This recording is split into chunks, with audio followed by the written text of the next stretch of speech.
سورة الفلق او سورة الناس دا دو سورتنا چی در تیادو او ویدی او وقت پا وقت دیوی قسم پی رتا خورما او قسم پی بدی خورما ذکر چی دا خبر دا پیغمبر صلی اللہ علیہ وسلم دا اللہ بری دا هر شرن محفوظ ساتی اکثر ملگری دا تپوس کی زبزان دا جادون سنگ بچ ساتم زبزان دا پیریانو دا شرن سنگ بچ ساتم زب دا بیماری نزان سنگ بچ کو دا بد نظر نبزان سنگ بچ کو وظیفی غواری دا طولو نلوی وظیفہ غدا دی دا دو صورتونه چی کم مسلمان تیادی او پزانی وی وقت پا وقت رب العالمین دا انسان دا هر شرن محفوظ ساتی او الحمدللہ دا صورتونه تقریبا هر مسلمان تیادی تقریبا هر مسلمان تیادی دا دی با یوسو فضائل بیان کو یو حدیث کی دی سرازی و صحیح مسلم کی دا حدیث تے دا عقبہ بن عامر رضی اللہ عنہ پیغمبر صلی اللہ علیہ وسلم وی ألم ترى آيات أنزلت هذه الليلة لم ير مثلهن قط پیغمبر صلی اللہ علیہ وسلم عقبتوی وی دا شپا اللہ پا مبانی دیسی آیتون نازل کردی دی چی دیسی آیتون ما چرتنی دی دی کم آیتون دی قل اعوذ برب الفلق وقل اعوذ برب الناس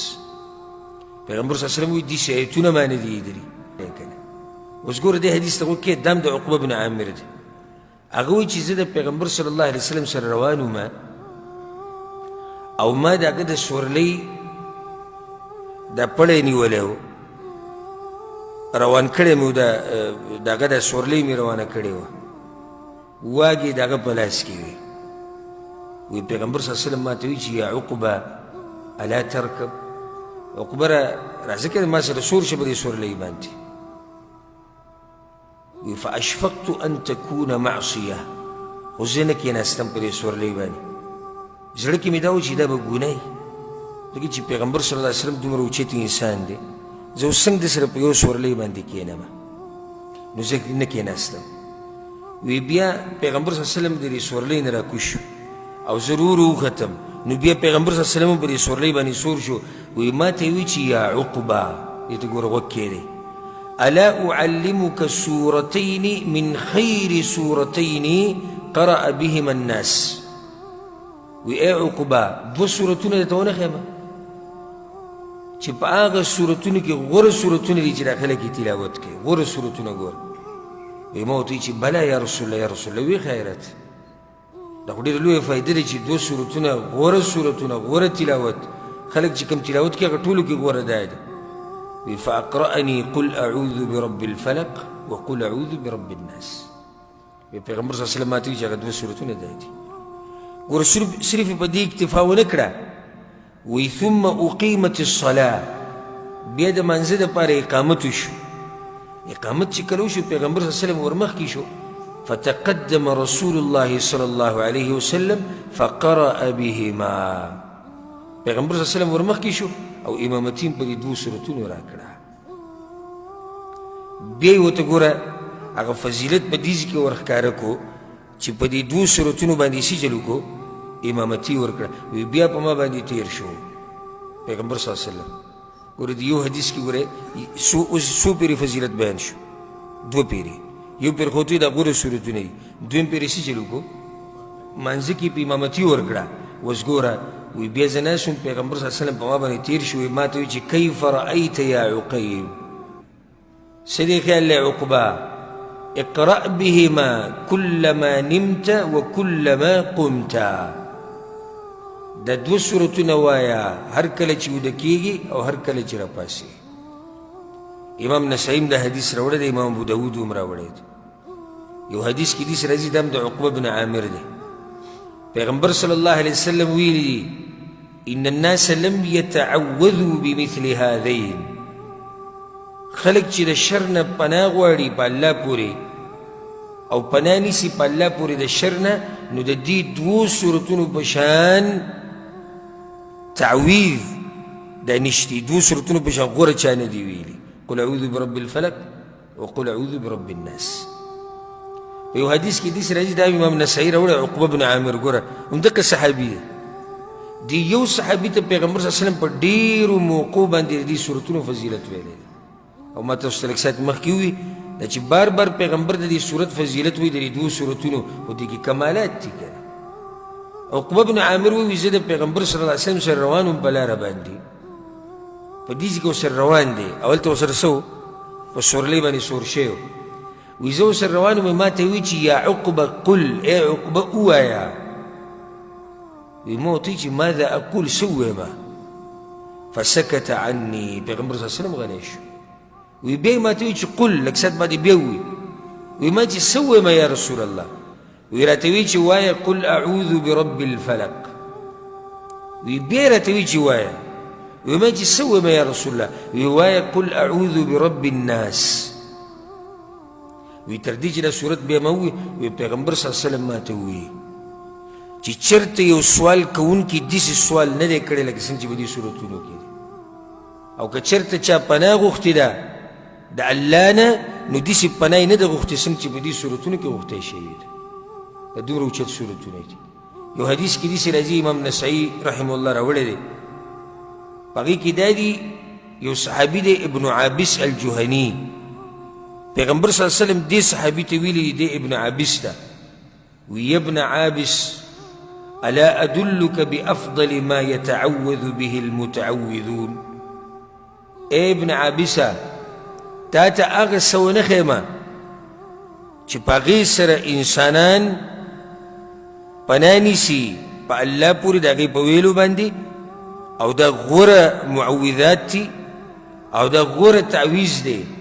وی ما ورته چې یا رسول الله وښایه راته که نه. وی وایه چې قل اعوذ برب الفلق، قل اعوذ برب الناس.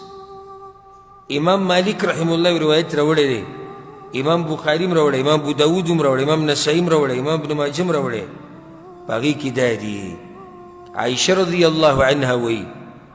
أن النبي صلى الله عليه وسلم كان إذا اشتكى، پیغمبر صلی الله علیه وسلم باندې چې به کله بیماري راله، څه تکلیف به پرې راغی، يقرأ على نفسه بالمعوذتين وينفث، په ځان باندې به دا دوه صورتونه ووایي او بیا به په ځان باندې چوف کړو. نو دا طریقه یاده کوي، کله چې په تا باندې څه بیماري راشي، څه تکلیف درته راورسي، په بدن پسې څه دي دړي، دا دوه صورتونه پې وایه چوف کوئ. عائشه رضی الله عنها وایي فلما اشتد وجعه كنت أقرأ عليه بالمعوذات وأمسح بيده عليه رجاء بركتها. عائشه رضی الله عنها وایي وی کله چې بیا پیغمبر صلی الله علیه وسلم ډیر بیمار شو او په ځان باندې دا صورتونه په خپله نشو ویلی، نو ما به پې دا صورتونه وي او خپل لاس به مې د هغه په بدن نه راښکودو، د پیغمبر صلی الله علیه وسلم لاس به مې د هغه په بدن راښکودو. وجه دا و چې د هغه په لاس کې برکت ډېر و. یو حدیث کې داسې راځي، ابو سعید الخدري رضی الله عنه وی پیغمبر صلی الله علیه وسلم به د بد نظر نه پناه غوښته په الله پورې، د پیریانو نه به پناه غوښته په الله پورې، په قسمه قسم الفاظو سره. خو چې کله وی الله دا دوه صورتونه نازل کړو، فلما نزلت المعوذتان، کله چې الله دا دوه صورتونه نازل کړو، وی پیغمبر صلی الله علیه وسلم هغه ټول نور هغه الفاظ چې کوم هغه ټول یې پرېښودو او دغه دوه صورتونه به یې وي. یو حدیث کې داسې راځي، امام ترمذي راوړی د عبدالله ابن خبیب رضی الله عنه روایت، هغه ته پیغمبر صلی الله علیه وسلم ویلو وی ای عبدالله چې کله ماښام کې او سحر کې نو دا درې صورتونه درې پیرې وایه. سحر ماښام درې صورتونه کوم یو دي؟ قل هو الله احد، قل اعوذ برب الفلق، قل اعوذ برب الناس. دا به سحر ماښام وی او درې درې پیرې به یې وی. واوره پیغمبر صلی الله علیه وسلم سوی هغه صحابي ته وی تکفیک من کل شی. سحر چې درې پیرې د صورتونه وی، ماښام چې درې پیرې د صورتونه وی، الله به دې د هر شر نه بد ساتي، هر شر نه به دې الله ساتي، د بد نظر نه، د پیریانو د شر نه، د انسانانو د شر نه، د جادو نه، د کوړو نه، د مصیبتونو نه، د آفتونو نه، د هر څه نه به دې الله ساتي. نو انشاءالله زما خو امید دی تاسو ټول به یې وایئ، خو کومې چې نه وایي د نن نه یې شروع کړئ. سحر درې پیرې د درې وړو صورتونه به وي، ماښام مازدیګر مانځه نه بعد ویلی شي، مازدیګر د لمانځه نه بعد پې شروع کوه دا 3 سورتونه 3 پیرې وایه الله به دې د هر شر نه بچ ساتي ولې زمونږ کاسې سوچ وکړو مونږ زمونږ په دې ملکونو کې اکثر دا جاقې ډېرې دي پلاني په پلاني باندې کوډې وکړو هغه پې جادو وکړو دا نظره شوی دی په ده دا شوي دی په ده دغه شوي نو د هغې یو وجه لویه دا ده چې مونږ د دې اسکارو خیال نه ساتو دې اسکارو سره الله د انسان حفاظت کوي اوس ګوره تاسو ته یو فایده ذکر کوم حدیث کې دا راځي چې کوم سړی د سحر مونځ د جمعې سره وکړي دی د چا په ذمه کې شو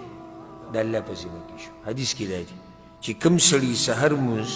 د جمعې سره وکړو نو دا سړی د الله په ذمه کې شو اوس ګوره یو سړی د سحر مونځ وکړو د الله په ذمه کې شو که نه او بیا یې پسې دا 3 سورتونه 3 پیرې وویې نو یو خو دا سړی د الله په ذمه کې د الله یې ساتي د هر شر نه بیا چې کله ماښام په اذکارو کې د بیا 3 پیرې د 3 سورتونه ووایي ستاسو څه خیال دی د دې سړي به څنګه حفاظت کېږي سحر مونځ د جمعې سره په دې سره ګوره د انسان حفاظت کېږي او بل دا چې حدیث کې دا راځي چې دا انسان زړه خوشحاله طبیعت یې خوشحاله دغه ورځې مزیداره چې کوم سړی سحر مونځ د جمعې سره کوي او بیا چې د ورسره دا 3 سورتونه ووایي نو الله به د هر شر نه په امان کې ساتي یو حدیث کې داسې هم راځي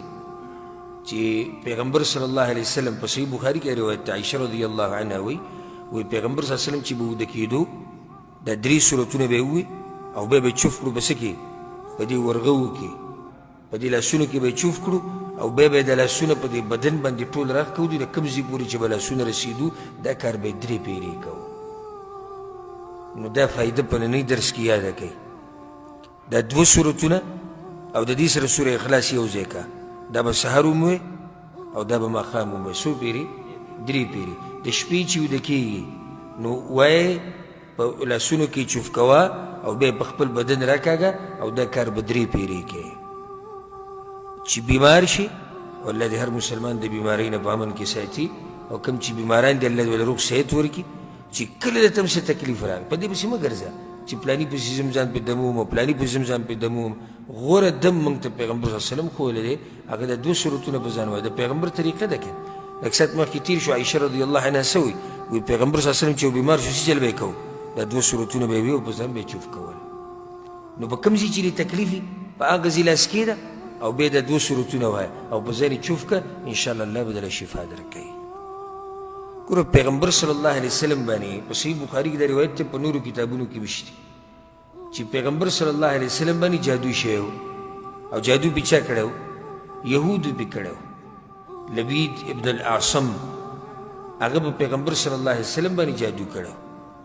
بیا پیغمبر صلی الله علیه وسلم ته هغه جادو وښوی شي څو ورځې د پیغمبر صلی الله علیه وسلم طبیعت ګډوډ و طبیعت یې خراب او یو کار به په ذهن کې و چې دا ما کړی دی هغه به یې نه و کړی یا به وي ما نه دی کړی او هغه به یې کړی نو یو څو ورځې پیغمبر صلی الله علیه وسلم ته دا تکلیف نو پیغمبر صلی الله علیه وسلم ته په هغه ټیم کې هم دا ویلی شوي چې دا 2 سورتونه په ځان باندې وایه نو دا 2 سورتونه دا د جادو